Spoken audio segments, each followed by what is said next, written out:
السلام علیکم دوستوں، آج میں بہت زبردست اچھی سی کہانی لے کر آیا ہوں آپ لوگوں کے لیے۔ آپ کو امید ہے کہ آپ کو یہ کہانی بہت اچھی لگے گی، اور یہ کہانی ایک بھنگی اور ملکہ کے عشق کی ہے۔ امید کرتا ہوں آپ کو آج کی کہانی پسند آئے گی۔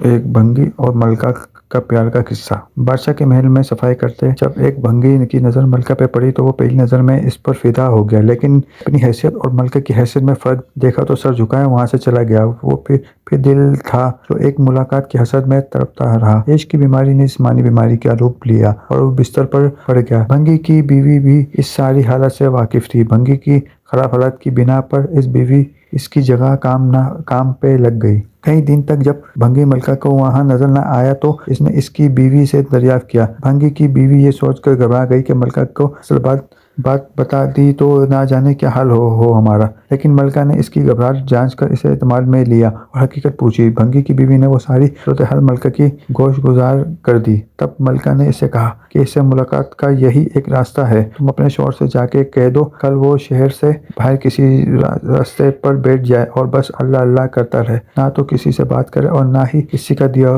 کوئی تحفہ قبول کرے۔ ایسا کرنے سے جب اس کے چرچے بادشاہ تک پہنچیں گے تو ملاقات کے راستے بھی کھل جائیں گے۔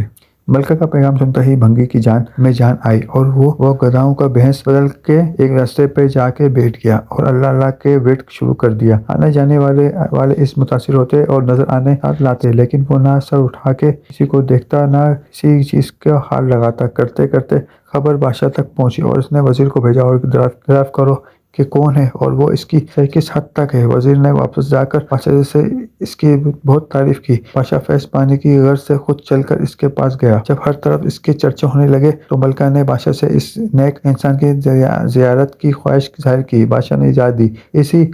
اسی اثنا میں جب بھنگی کو اس بات کا احساس ہوا کہ اب تک وہ دل سے نہیں صرف ایک دنیاوی مقصد کے تحت ہی اللہ پاک کے نام کی تسبیح کر رہا تھا، وہ جھوٹا ہے لیکن پھر بھی اللہ کی رحمت اس پر اس قدر ہے کہ لوگ اس کے سامنے جھک رہے ہیں، کیا بادشاہ اور کیا عام آدمی سب ہی اسے عزت دے رہے ہیں۔ یہ کرامت تو صرف زبان سے وہ پاک نام لینے کی ہے، اگر سچے دل سے اس نام کی تسبیح کی جائے تو وہ اور کتنی رحمتوں کا نزول اس پہ ہوگا۔